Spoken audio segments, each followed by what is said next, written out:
আমার আব্বা আসছে। এই মেয়েটাকে মা, আমার বউ। মা, আমি অনেক ভালো থাকবো, তুমি তোমার বউরে বরণ করে নাও। আসো বৌমা। কোথায় আসবো?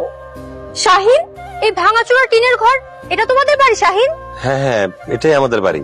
আমি এই বাড়িতে থাকতে পারবো না শাহিন। ওরে অনেক বুঝাইছি মা, সাদিয়া কিছু বুঝতে চাইলো না, ঢাকায় চলে গেছে। বড় লোকের মাইয়া এই টিনের ঘরে থাকতে পারবো কি পারবো না এটা যাই নাই, বিয়ে করা দরকার ছিল। তুমি যে সাদিয়াকে বিয়ে করছো এটা আমার সে খুইলা বলছে। তোমাদের বিয়েটা আমি মেনে নিব। সত্যি বলতেছেন আঙ্কেল?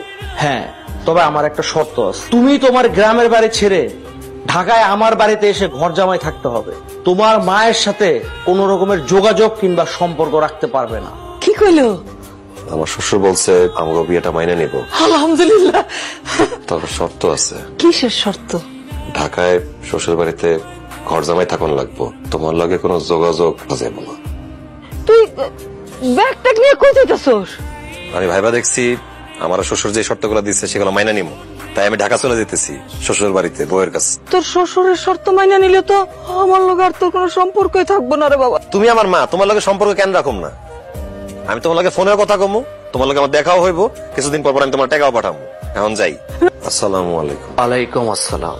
তোমার কপাল খুব ভালো যে আমার মেয়ের সাথে তোমার বিয়ে হয়ে গেছে। তুমি যাই বলো, ওকে কিন্তু আমি আমার মেয়ের জামাই হিসেবে এত সহজে মেনে নিব না।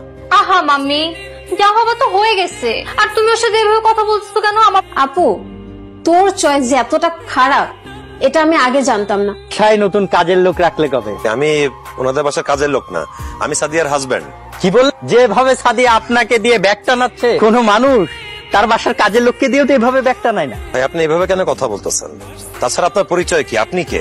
আমি আপনার ওয়াইফ সাদিয়ার এক্স হাজবেন্ড। লোকটা এসব কি বলে গেল?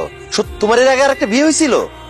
হ্যাঁ হয়েছিল, কিন্তু বেশ। এই সত্যিটা তুমি আমার কাছে কেন গোপন করছো? কেন বিয়ের আগে আমাকে বলো নাই? বললে কি হতো? তুমি কি আমাকে বিয়ে করতা না? না, কোন একটা অবিবাহিত ছেলে, আমি জেনে বুঝে একটা বিবাহিত মেয়েকে বিয়ে করতাম না।